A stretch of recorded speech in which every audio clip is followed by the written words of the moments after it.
प्रिय विद्यार्थियों, सुप्रभातम। आज हम कुमार संभव के 74वें श्लोक से अध्ययन करेंगे। श्लोक है, इति द्विजातो प्रतिकूलवादिनी पर्वेप्यमानाधर लक्ष्यकोपया विकुंचित भ्रूलत माहिते तया विलोचने त्रिगुपांत लोहिते। अन्वय। इति द्विजातो प्रतिकूलवादिनी सती प्रवेपमानाधर लक्ष्यकोपया तया उपांत लोहिते विलोचने विकुचित भ्रूलतम त्र्यक आहिते। शब्द इति पूर्वक प्रकार से द्विजातो उस ब्राह्मण ब्रह्मचारी के प्रतिकूलवादी ने सती प्रतिकूलवादी होने पर प्रवेपमानाधर लक्ष्यकोपया कांपते अद्रोष से जिसका क्रोध प्रकट हो रहा था, ऐसी उस भगवती पार्वती ने उपांत लोहिते अपांग भागों में रक्त वर्ण के लोचने नेत्रों को विकुचित भ्रूलतम सभ्रूभंग पूर्वक त्रिक आहिते तिरछा करके डाला, अर्थात अनादर पूर्वक उस पर तिरछा देखा।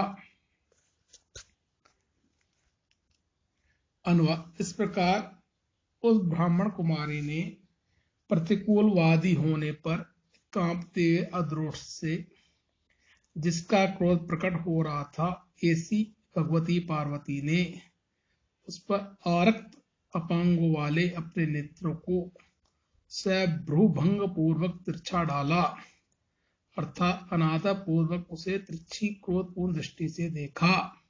भावार्थ।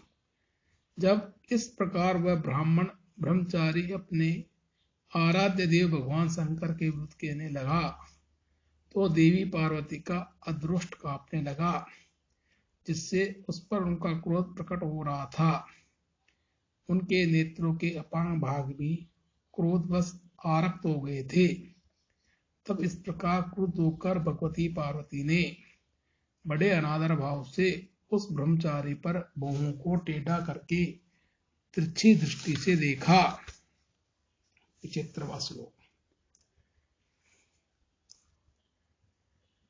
उवाच चेनं परमार्थतो हरं न वेत्सि नूनं यत्तेवमाथ माम् अलोक सामान्यम् अचिन्त्य हेतुकं द्विषन्ति मंदाश्चरितं महात्मना। अन्वय। एनम उवाच त्वं परमार्थतः हरं न वेत्सि नूनं यत् माम् एवम् आथ मंदा आलोक सामान्यम अचिन्त्य हेतुकं महात्मनां चरितं द्विषन्ति।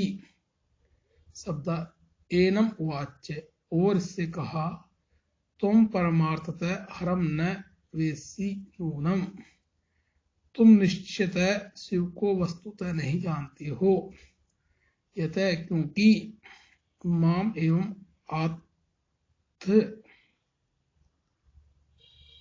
मुझे इस प्रकार कहते हो। मंदा मूर्ख जन आलोक सामान्य असाधारण अलौकिक अचिंत्य हेतुकम जिसका कारण अज्ञेय हो, ऐसे महात्मना महापुरुष के चरित्र को दुष्यंती द्वेष करते हैं।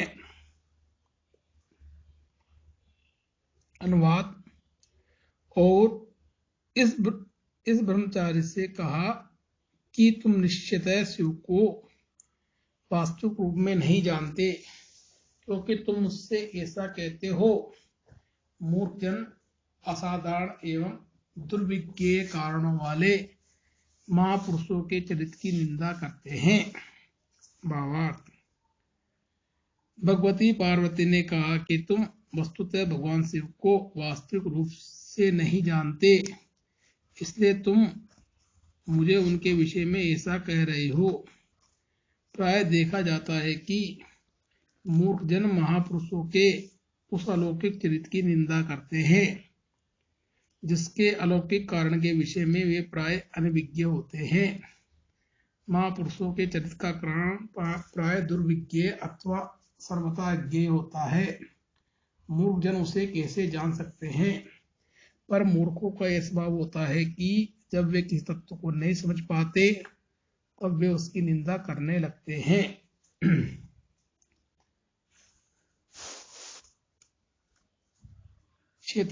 विपत् प्रतीकारपरेण मंगलम निषेव्यते भूति समुत्सुकेन वा गच्छत् शरण्ये निराशिसतः किमेवि रासोपहतात्मवृत्तिभिः। विपत् प्रतीकारपरेण भूति समुत्सुकेन वा मंगलम निषेव्यते गच्छ शरण्यस्य निराशिसः सत आसोपहतात् मृत्युभिः एवि किम।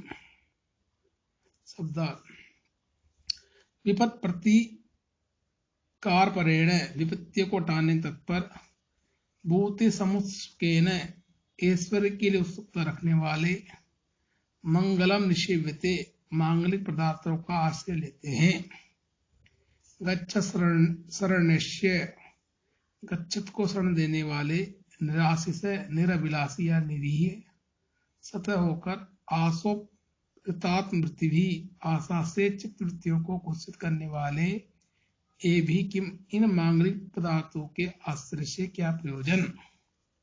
अनुवाद विपत्तियों को हटाने में लगे हुए अथवा ऐश्वर्य के लिए कामना करने वाले ही मांगलिक पदार्थों का आश्रय लेते हैं। संसार को शरण देने वाले और निरीह होकर उनको इन आशा से चित्तवृत्तियों को कुलसित करने वाले पदार्थों से क्या प्रयोजन, अर्थात कुछ भी नहीं। भावार्थ ब्रह्मचारी ने अमंगलाभ्यास रतिम इत्यादि कहकर जो भगवान शिव के विषय में अनेक दोषों को बतलाया था,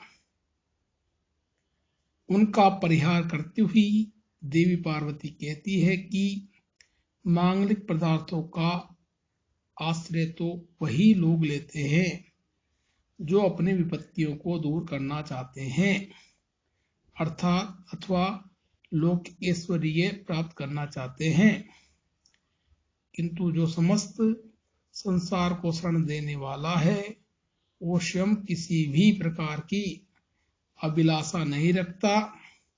ऐसे व्यक्ति के लिए इन चित्तवृत्तियों को कुलसित करने वाले मंगल पदार्थों से क्या प्रयोजन, अर्थात उसके लिए ये सब व्यर्थ हैं। भगवान शिव लौकिक ऐश्वर्यों की कामना नहीं रखते और न उन पर कोई कभी विपत्ति ही आ सकती है, अतः उनका अमंगलाभ्यास रतिमान होना गुण है, न कि दोष, ऐसा कि तुम कहते हो। 77वां श्लोक। अकिंचन सन प्रवह स संपदाम त्रिलोकनाथ पितृसद्म गोचर स भीम रूप शिव इत्युदीर्यते न संति याथार्थ्य विदय पिनाकिन।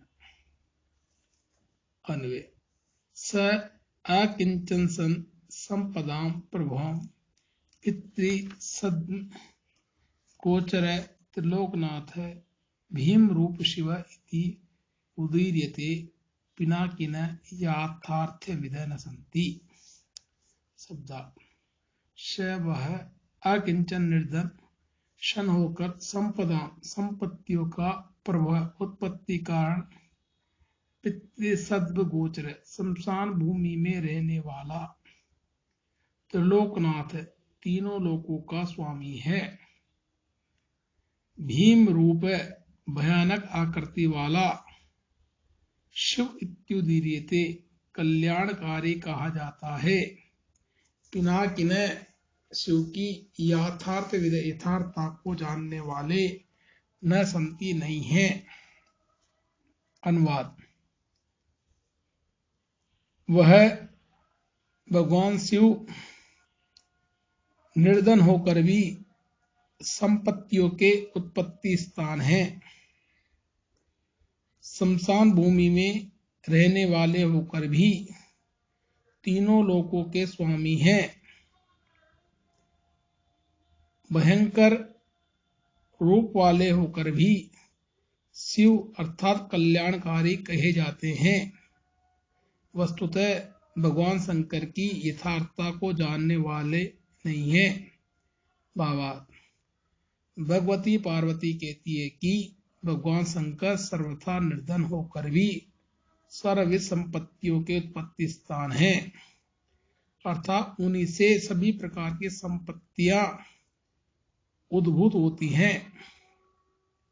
यद्यपि वे शमशान भूमि में रहते हैं, तथापि वे तीनों लोकों के स्वामी कहे जाते हैं।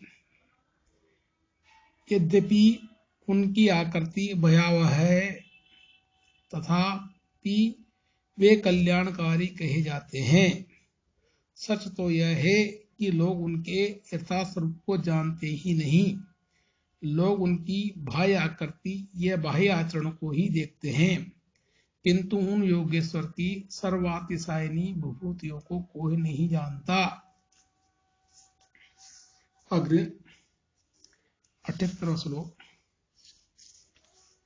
विभूषणोद्भासी पिनद् भोगी वा गजाजिनालंबी दुकुलधारी वा कपालिवाशाधत्वेन्दुशेखरं न विस्मूर्ते अवधार्यते वपु। अन्वय। शिवमूर्ते वपु विभूषणोद्भासी पिनद् भोगी वा गजाजिनालंबी दुकुलधारी वा कपाली वा अथवा इंदुशेखरं वाशात् न अवधार्यते। शब्दार्थ। विश्वमूर्ति जगदात्मक तस्य विश्वरूप उन शिव का वपु शरीर विभूषणोद्भासी आभूषणों से प्रकाशित हो वा अथवा पिनद् भोगी सर्पों से लिपटा हुआ हो, गजादिनालंबी गज चर्म से आच्छादित हो वा अथवा दुकुलधारी कोसे वस्त्र धारण किए हो, कपालधारी हो वा अथवा इंदु से क्रमशात अर्थात वह चंद्र को सिर पर धारण करने वाला हो, न अवधार्यते निश्चित रूप से कुछ नहीं कहा जा सकता। विश्व मूर्ति होने के कारण उनमें सब कुछ संभव है। अनुवाद। जगदात्मक उस परमात्मा का शरीर आभूषणों से प्रकाशित हो अथवा सर्पों से लिपटा हुआ हो, गज चर्म से आच्छादित हो अथवा कोसेय वस्त्रधारी हो, कपाली हो अथवा वह चंद्र को सिर पर धारण करने वाला हो, कुछ निश्चित रूप से नहीं कहा जा सकता। उनमें सब कुछ संभव है। भावार्थ। भगवती पार्वती ने कहा कि जगदात्म स्वरूप उन सर्वेश्वर शिव का शरीर निश्चित रूप से निर्धारित नहीं किया जा सकता। वह सब कुछ हो सकता है। विश्व रूप होने के कारण उनके अनेक रूप हो सकते हैं। उनका शरीर आभूषणों से देदीप्यमान भी हो सकता है और सर्पों से लिपटा हुआ भी, गज चर्मधारी भी हो सकता है और रेशमी वस्त्रधारी भी। वह कपाली भी हो सकता है और चंद्रशेखर भी। उनका कोई शरीर नहीं है। एक शरीर नहीं है। एक शरीर तो साधारण पुरुष का होता है। दिव्य विभूति भूषित उस महापुरुष का एक स्वरूप हो ही नहीं सकता। अतः त्वमेव तावत् श्लोक द्वारा कहा गया, तुम्हारा कथन निरर्थक है। इति।